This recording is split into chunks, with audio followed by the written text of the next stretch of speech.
সুপ্রিয় দর্শক মণ্ডলী, আমরা এখন উপস্থিত হয়েছি ব্র্যাকের অ্যাস্টারিক্স জাতের একটি আলুর জমিতে। এখানে আমাদের চাষি ভাই উপস্থিত আছেন। এখন আমরা চাষি ভাইয়ের কাছ থেকে এই আলুটা সম্বন্ধে শুনবো। আদাব দাদা, ভালো আছেন? এই তো দাদা ভালো। জি দাদা, আপনার একটু পরিচয়। আমার নাম শ্রী স্বপন চন্দ্র বর্মন, গ্রাম ছোট চাটখই, পোস্ট নরসদপুর, থানা আদমদিঘি, জেলা বগুড়া। ব্রাকের আলু আমি লাগাচ্ছি বিঘা দশেক।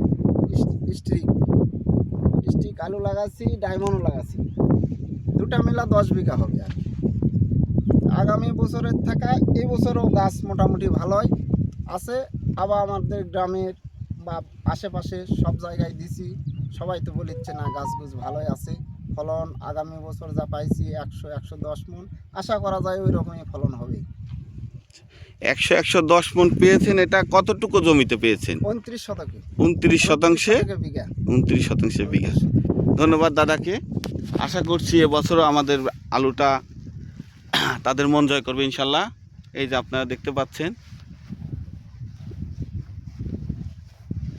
কতদিন বয়স হলো দাদা এটার?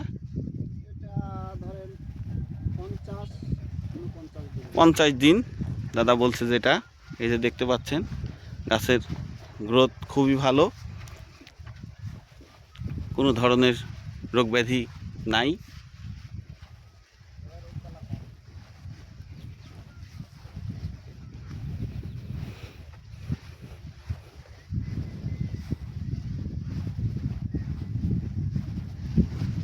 পুরা মাঠ যেদিকে তাকাবেন শুধু আলু আর আলু। এটা আলুই অধ্যাসিত একটা এলাকা। এই মাঠ জুড়ে শুধু ব্র্যাকের আলুই হয়। এই যে দেখতে পাচ্ছেন।